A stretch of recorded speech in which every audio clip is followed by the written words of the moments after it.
Hello, bienvenue dans un nouveau carnet de bord. Aujourd'hui on est lundi et j'introduis ce carnet de bord en vous parlant de ma nouvelle lecture. Hier j'ai commencé un roman un peu noir puisque Halloween c'est dans quelques jours. C'est une ambiance un peu noire, un peu creepy, un peu cimetière, fantôme et sorcière. Et j'ai donc commencé Les Sœurs de Montmort de Jérôme Loubry aux éditions Calmen Lévy Noir. C'est donc un livre que j'ai dans ma bibliothèque depuis un certain temps puisque je l'avais acheté à sa sortie à un salon du livre, donc le salon du livre de Montsartou. C'était la première fois que je rencontrais l'auteur Jérôme Loubry et du coup c'est un livre que dont ma tante m'a beaucoup parlé. Je pense que si vous avez croisé ma tante Tatane en salon, elle vous a forcément parlé des Sœurs de Montmort.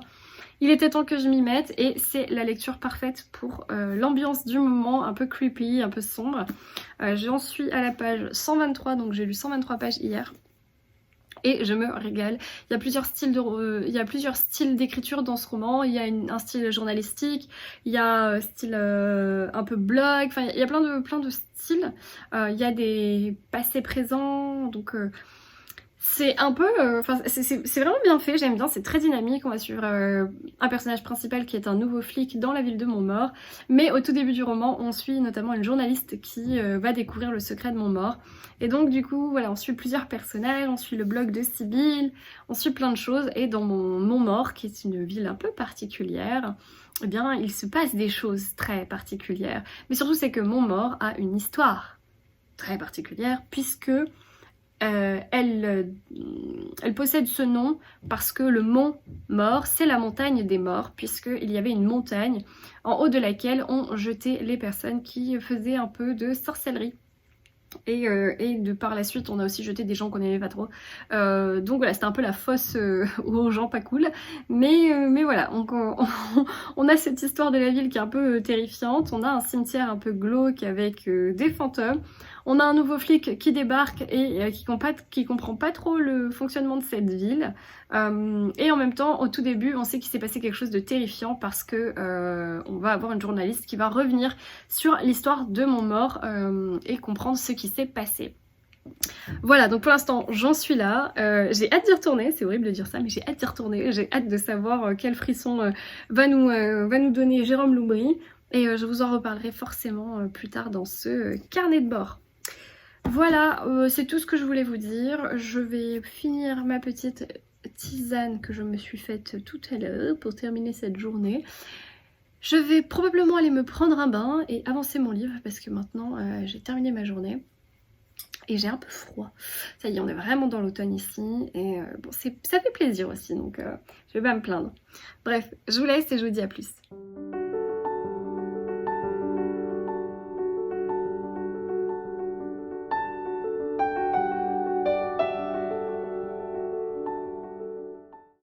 Hello, aujourd'hui on est mardi et il y en a un qui veut jouer. Ah, là-bas, va chercher la balle. On est mardi, j'ai une migraine, pas possible. Bref, j'espère que vous allez bien. Patek va bien, il est très content parce que jusqu'à présent il pleuvait des cordes. Mais vraiment genre déluge. J'ai pas filmé d'ailleurs.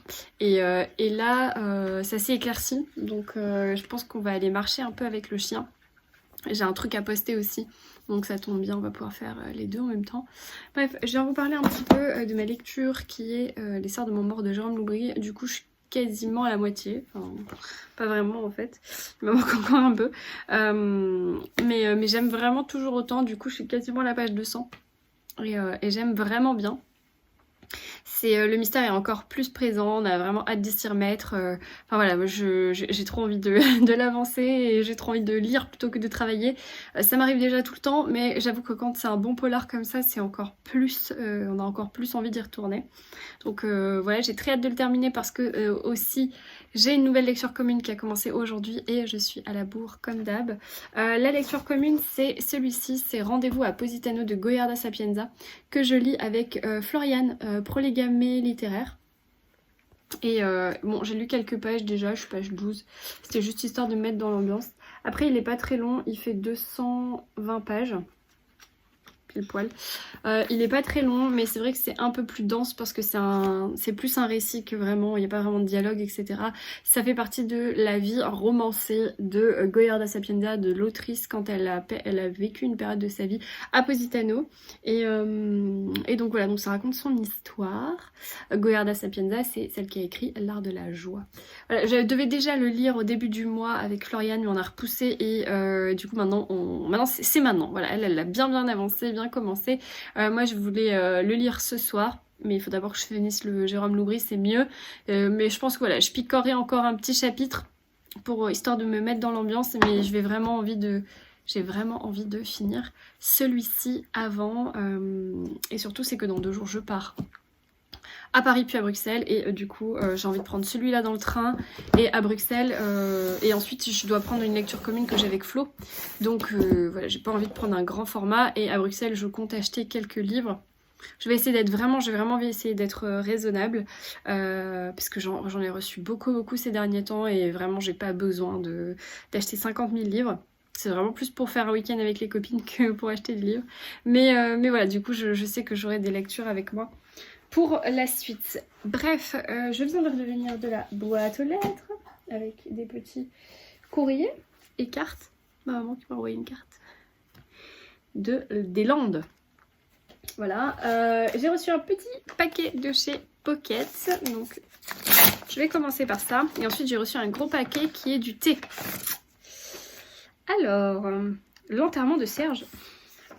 L'enterrement de Serge, attention, cet enterrement-là vous rendra heureux. De Stéphane Carlier. La couve est drôle. L'enterrement de Serge. Gilberte Blondeau, sa mère, qui fera une annonce importante. Brigitte Couchou, sa sœur, qui aimerait que ce soit court. Bernard Couchou, son beau-frère, qui voudrait récupérer les 400 francs prêtés aux défunts en 1998. On a la tristesse de vous faire part du décès de monsieur Serge Blondeau, qui était un raté, mais il faut toujours se méfier des apparences. Dans sa 64e année, ses obsèques auront lieu, machin. Il sera question de Daniel Guichard, d'une oreille introuvable, d'un sexto envoyé au mauvais destinataire, de franche rigolade et d'autant de tendresse. Pourquoi pas, ça a l'air drôle. Un livre à la fois profond et léger, et même drôle comme en fait l'auteur, Agnès Ledigue. Voilà. Trop bien. Je connais pas du tout. Stéphane Carlier. Bon, il a écrit plein de trucs. Hein. Ah, la librairie Bookstore. Ah, Mandelieu. Cultura Mandelieu. Une écriture fluide, agréable, avec des personnages bien brossés, un petit bonbon. Cultura Mandelieu, c'est mes copines, ça. Et je disais, le Bookstore à Biarritz a écrit un roman qui fait du bien par sa folie et son humanité, une comédie qui sait aussi émouvoir et qui vous fera certainement passer pour une illuminée, ou un illuminé, dans l'espace public, si comme moi, vous ne vous réfrénez pas vos éclats de rire à la lecture de ce texte. Ah oui. Oh bah ça a l'air trop bien. Chouette. Merci beaucoup à Pocket. Donc c'est l'enterrement de Serge de Stéphane Carlier. Et il est disponible.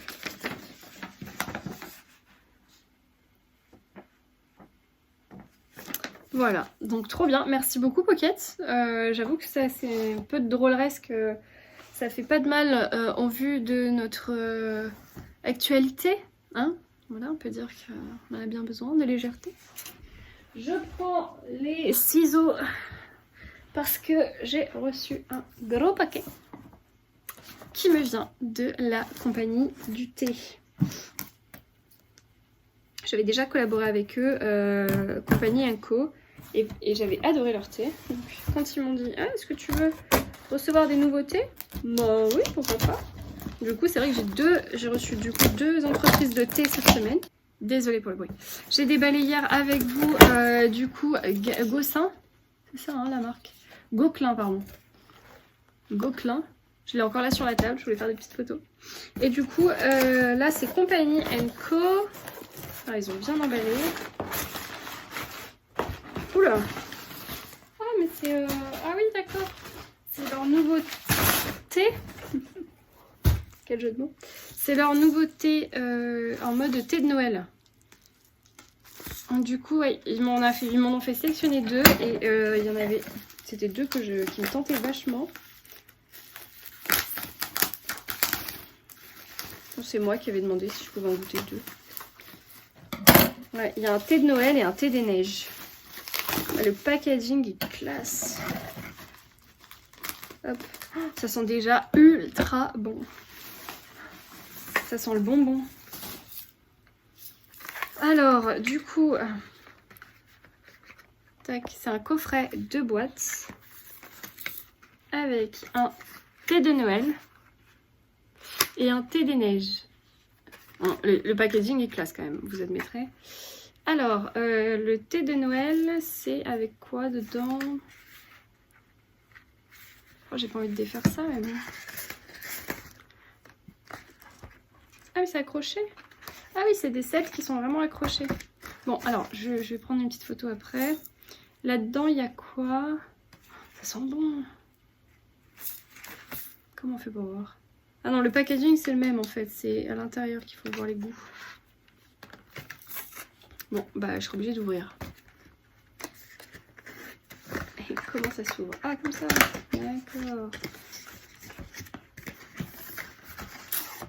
Ça. Alors, du coup, thé de Noël, c'est thé noir, amande et cerise. Ça doit être ça qui sent fort. Oui, ça sent fort. Alors, c'est encore emballé, mais c'est ça qui sent très bon. Et l'autre, oh, je le remets, c'est trop joli. Oh, attends, je vais le mettre dans le même sens. C'est trop mignon.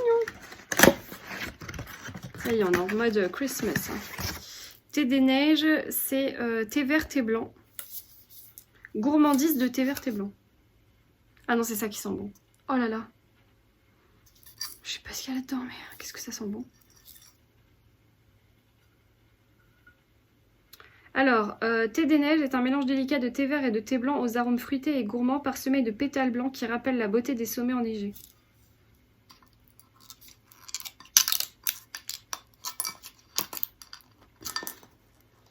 Comment ça s'ouvre? Ça se visse peut-être. D'accord. Ah non, en fait non. Je force pour rien.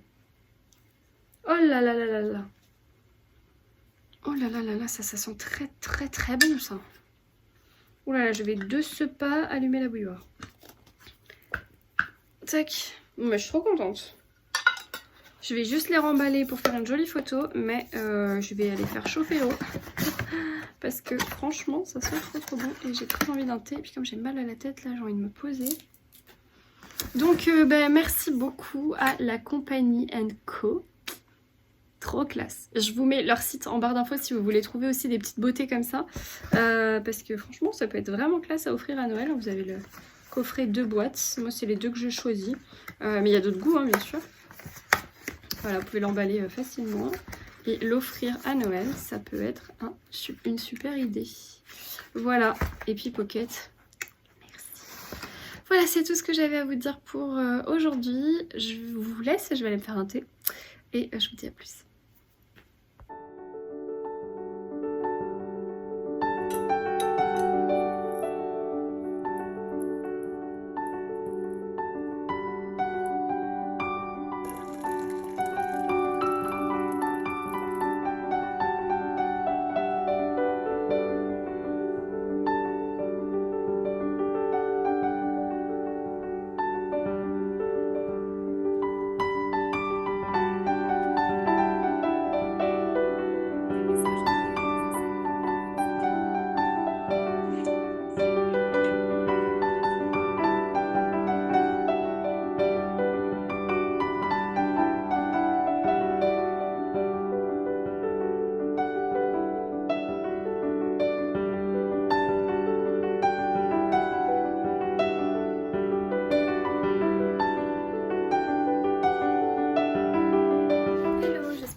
Bien, aujourd'hui on est vendredi et je suis à la bourre totale parce que aujourd'hui je pars à Bruxelles avec les copines Angie et Florence.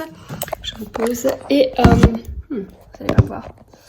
Et en fait là je dois partir dans 20 minutes pour les rejoindre à la gare. Je suis à la bourre totale. Hier ça a été très compliqué. J'avais un train de Cannes pour Paris à 15h30.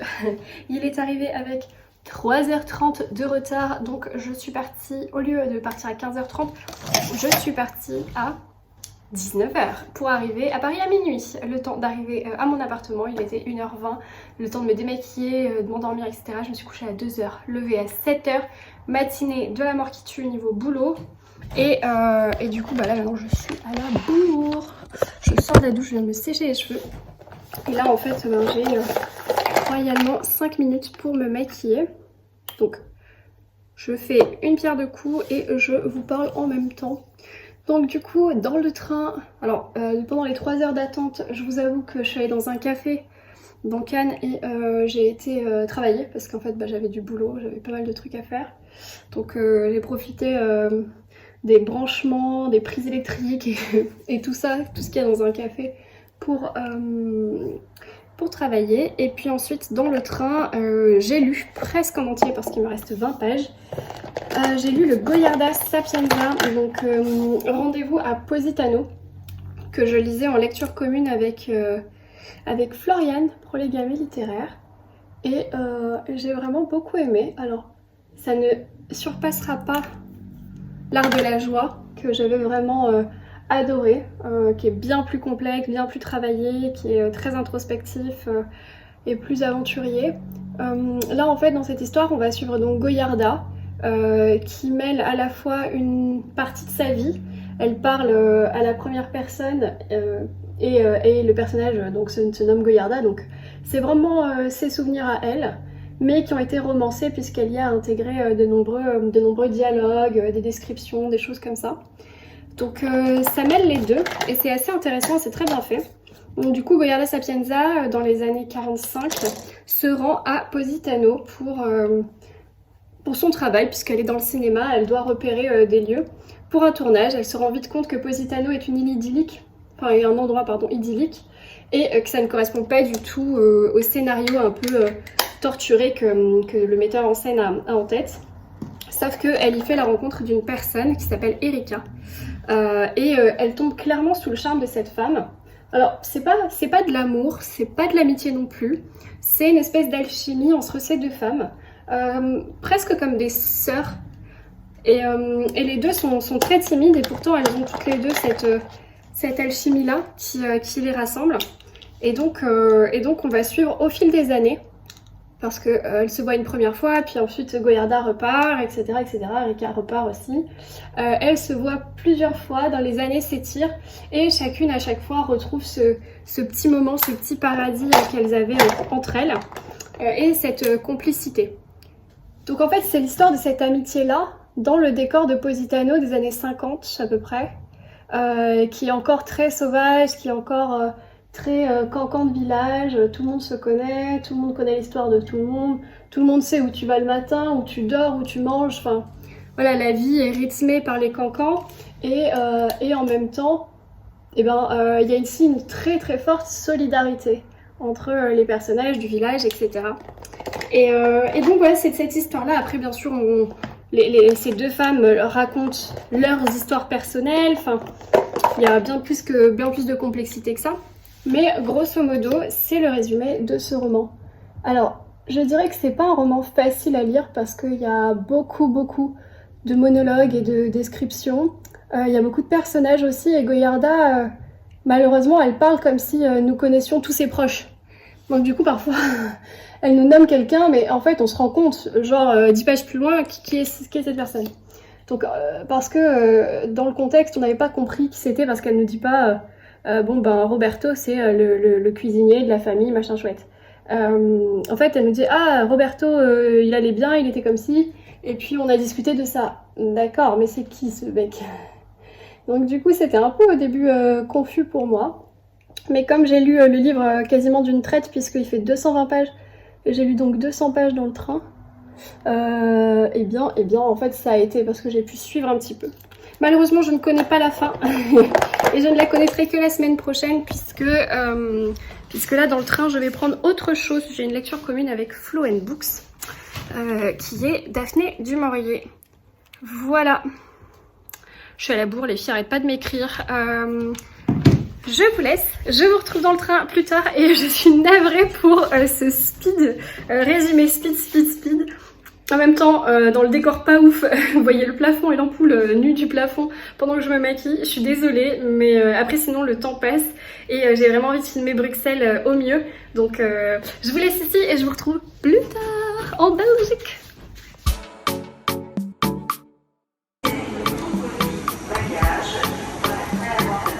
C'est que tu attires, madame? Est-ce que vous mangez? Oups!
Hey, on est toujours vendredi, on est à Bruxelles dans notre appartement, dans notre Airbnb avec Angie, Madame Chachali et Flo in Books.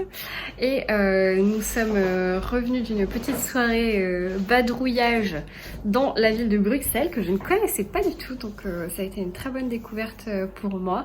Je vous ai montré quelques images, on a été notamment sur la grande place et puis ensuite on a été boire un verre dans un endroit insolite et enfin on a dîné et j'ai mangé des frites.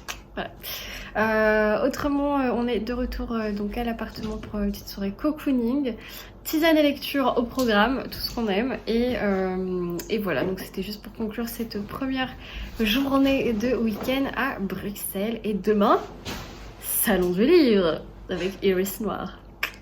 Voilà, à demain!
Tu veux que je te mette cul nu sur mon vlog? C'est sûr. C'est ton dernier mot. Je peux pas.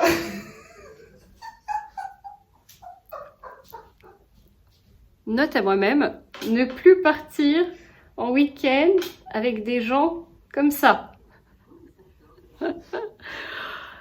J'en prends. On est toujours samedi. Au moins on rigole bien. Je sais plus ce que je voulais dire. Du coup, On est samedi. oui, mais après, la suite de la phrase. On est samedi et on a fait le salon Iris Noir. Ça y est, c'est terminé. On est rentré, on est KO. Enfin, personnellement, je suis KO. C'était vraiment un petit salon, mais très intéressant parce que assez condensé avec des auteurs super pertinents. J'avais vraiment beaucoup de tentations et surtout des auteurs qui peuvent avoir des files d'attente assez longues sur des gros salons, type Bernard Minier. Au final, vous avez 5-6 personnes maximum qui font la queue et c'est vraiment très agréable finalement d'avoir que 15 minutes de queue pour faire dédicacer un livre. Et donc, on a commencé avec justement Bernard Minier. Les bruitages, vous m'excuserez, mais c'est Madame Chacha.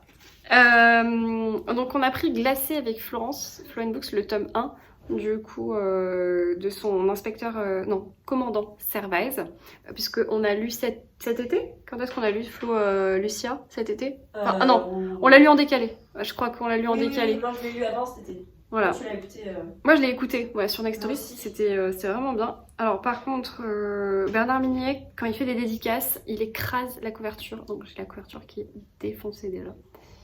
Ah oui, là on le voit bien à la lumière. Il m'a éclaté ma couverture, mais bon.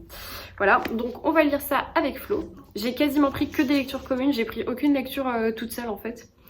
Ensuite, on a pris avec Flo toujours Je pensais t'épargner de Petroni Rostagna. Puisque on a lu ensemble le premier tome de son avocate qui s'appelle Pauline Carrel. Et le premier tome, c'était Un jour tu paieras. Et on avait vraiment beaucoup aimé. Donc du coup, on s'est pris celui-ci, le tome 2.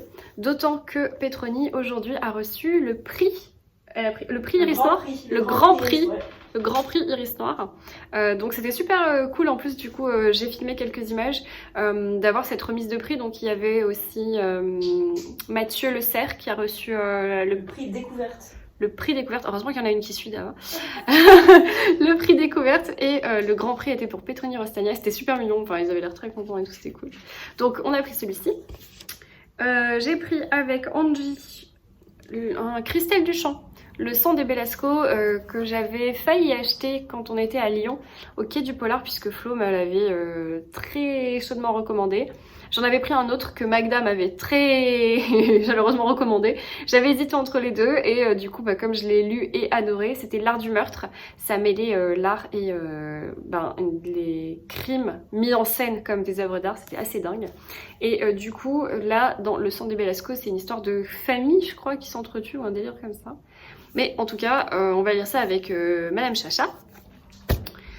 Ensuite nous avons pris toutes les trois ensemble La folie de Johanna Gustafsson. Du coup moi c'est on t'entend et on te voit pas Flo. Du coup moi ça sera mon premier Johanna Gustafsson. Les filles ont déjà lu L'île de Yule et elles l'ont beaucoup aimé. En plus on l'a écouté en conférence, on a écouté quasiment presque toutes les autrices en conférence. Il y avait Christelle Duchamp et Johanna Gustafsson, Barbara Abel, Amélie Antoine et Sophie Loubière. Sophie Loubière, j'ai toujours envie de l'appeler Sandrine, mais non, c'est Sophie Loubière. Et donc du coup, c'était hyper intéressant et ça m'a donné encore plus envie de découvrir cette autrice. Donc ça n'a fait que conforter mes choix d'achat du jour. Donc La folie, je sais pas de quoi ça parle, mais ça a l'air vraiment bien. Et en plus, Magda a fait une chronique qui était vraiment bien aussi sur Insta, donc ça m'a encore plus renforcée dans l'idée. Ah oui, et il y a écrit aussi sur la couverture 3 femmes, 3 époques, 3 destins terrifiants. Et nous sommes 3 lectrices, donc on s'est dit que c'était pour nous. Dans la même veine, on a pris un autre roman qui s'appelle Les ombres de Salem de Stéphane Gallas. Alors là aussi il y a écrit 3 sœurs, 3 façons de se venger et on l'a pris toutes les 3. Donc je pense qu'il y a une espèce de trinité là dans ce week-end, c'est assez dingue. Stéphane Gala, je connaissais pas du tout. Gala ou Galas, je sais pas comment on dit.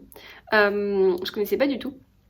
Mais en fait, c'est Angie qui lisait un de ses romans dans le train quand on est venu de Paris et qui nous en a parlé. Et finalement, elle nous en a vraiment donné un super avis. Et moi, ça m'a donné très envie de le découvrir. Et puis, le résumé avait l'air super bien de celui-ci, Les Ombres de Salem. Et en même temps, voilà, le fait qu'il a écrit trois sœurs, machin, ça avait l'air vraiment bien. La couve était classe. Et en plus, l'auteur était super sympa, donc on a pu échanger, c'était vraiment chouette. Donc celui-ci, on le lira toutes les trois. Et enfin, le dernier que je me suis acheté et que je vais lire avec Angie cette fois, donc vraiment, moi j'ai que des lectures communes, c'est le R.J. Ailory. On dit Aylroy ou Ailory? Ailory. C'est Roy, c'est pas la moteur. Et c'est quoi ses prénoms? C'est Roger? Roger? C'est Roger. John? Ouais. Roger, John, Ailory. Roger. John and Lorraine. Oui. Ouais, voilà. Papillon de nuit, je sais absolument pas de quoi ça parle. C'est Flo qui nous l'a recommandé. Alors, Papillon de Forcément. nuit, ça parle d'un homme qui est dans les couloirs de la mort pour un meurtre. Tu pour m'as dit que lequel ça il est faisait un jugé. peu. Ça fait un peu ligne penser à verte. ligne verte. Et en fait, on va retourner dans le passé à partir du moment où il a rencontré cet homme qui s'appelle Nathan, qui est noir, alors que lui est blanc. On est en 1900... 82. Ouais, mais quand il est accusé. Ah donc non, on ouais. est plutôt dans les années 60. Il y a le Cucus Clan en plus. Voilà, on est dans les années 60 aux États-Unis. Chris Avec, Sixties, t'as raison. c'est ça, avec ses Daniel, il s'appelle Daniel Ford, donc qu'on accuse d'avoir tué Nathan, qui est en fait son meilleur ami, et on ne sait pas pourquoi. Et on va comprendre pourquoi, puisqu'on les trouve oui, quand ils ont 6 ans ensemble. Et on va découvrir leur histoire, leur passé commun, et vraiment toute l'histoire de ces deux personnages-là. Et c'est terriblement addictif. Elle le vend bien. Hein. En plus, il y a les deux petits garçons du coup sur la couverture. Eh oui. J'avais pas compris. Donc voilà, on va le lire avec Angie. Après, on était un peu forcé par Flo, mais faut pas le dire. Mais non, ça nous donnait très envie. L'auteur est vraiment cool en fait, aussi. Moi, je l'ai vu plusieurs fois en salon sans jamais oser acheter un de ses livres. Ça me faisait un peu le même effet avec Douglas Kennedy. Tu sais, c'était genre le mec hyper impressionnant. Tu dis, je vais pas me lancer dans ses livres alors que je connais pas du tout. Tu t'es mis à côté de moi pour faire du bruit? J'allais dire une remarque pertinente, mais du coup, Tu vas t'abstenir? Oui. D'accord. Mais on va lire ensemble quand même. Bah, je sais plus. D'accord. Non, mais R.J. Ailory, je trouve qu'il est très humble. Mais Très sobre, exactement, il est alors sobre. que. Alors que Douglas Kennedy, je n'ai pas du tout le même ressenti. Mais après, c'était l'effet avant. Tu sais, c'est cette image où tu vois le mec avec tous ses livres, il a écrit tout ça, tout le monde le connaît, enfin tout le monde dit ah c'est génial, machin, et toi tu n'as jamais rien lu, tu sais pas vers quoi aller, donc tu vas pas. Tu vois, c'était cette sensation-là que j'avais sur ces deux auteurs, moi. D'accord. Et jusqu'à ce que, en fait, pas du tout. Une fois que tu lui parles, il est hyper abordable, hyper gentil. Hyper normal. Comment? Hyper normal. Ouais, non, abordable, ouais, c'est Ouais, ça, ouais. mais c'est pas le cas de tous les auteurs. Très content d'être là, de te Ouais, parler puis- de ce qui va sortir, de... Ouais. Enfin, ouais. Mais sans te forcer la main. Non. Sans te dire ah tu devrais prendre ça, et tu veux pas prendre ça. Enfin, il y en a aussi. Bah, il te conseille, tu peux dire tiens j'aimerais débuter, Ouais, par quoi est-ce que je mais, débute, tu démarres tout ça. Mais sans te, tu vois, il te donne envie, Oui. sans te forcer. C'est Et ça. ça j'apprécie. Donc Et il sort un nouveau livre en mars. ouais, qui a l'air vraiment bien. Donc Il c'est sort chez en Sonatine. France. Ouais, en France, et en même temps en anglais, son nouveau en anglais en mars. Et lui en grand format, il est chez Parce que Sonatine, il y a c'est ça? Oui, un Sonatine. décalage entre ces C'est sorties ça. en- Pas de doute. Ouais. Ouais, c'est ça. Donc en attendant, eh bien, on aura celui-ci dans notre pile à lire avec Angie. Et un dernier livre qui n'était ni prévu, ni dédicacé, ni rien, mais c'est Magda qui me l'a offert. C'est L'affaire Rose Keller de Ludovic Miserol. C'est le tome 1 des crimes du marquis de Sade. Donc c'était clairement ma came, parce que ça se passe en 1768. Et voilà, je sais pas trop ce que c'est, j'imagine que c'est une enquête historique et c'est chez Phénix Noir. Je n'ai jamais lu cette maison d'édition. J'ai déjà vu passer, mais je n'ai jamais lu de maison J'ai d'édition. entendu Bah, moi, parler. j'ai jamais entendu parler. Par contre, le livre est lourd, quoi. Il est épais. En tout cas, ils n'ont pas fait de coupe budgétaire sur le papier. Hein. Il est C'est vraiment. moins agréable. Regarde qu'il est lourd, Ah oui, il est très lourd. tu vois, comme il est. Et Enfin, moi j'aime bien. T'aimes bien? Ouais, j'aime bien. C'est trop lourd. Parce que je trouve que c'est pas agréable à lire. Ah Moi, ouais, j'ai j'aime bien l'impression lire d'une que main. c'est Souvent, je lis d'une main. concret. Ah oui, non, Et je du l'ai coup, jamais. D'une main, les grands formats, jamais. Voilà, enfin bref, l'étude de marché du papier et de l'édition. Donc voilà, donc au final, 6 achetés poche et 1 offert brochet. Franchement, merci Florence. Franchement, j'ai été assez sage, je trouve. Moi qui ai la folie des grandeurs sur les salons du livre, j'ai été assez sage, je suis très contente. Et puis maintenant, on va programmer toutes nos lectures communes. C'est le tombé de rideau, c'est ça? D'accord. Voilà, on va s'arrêter là. À demain!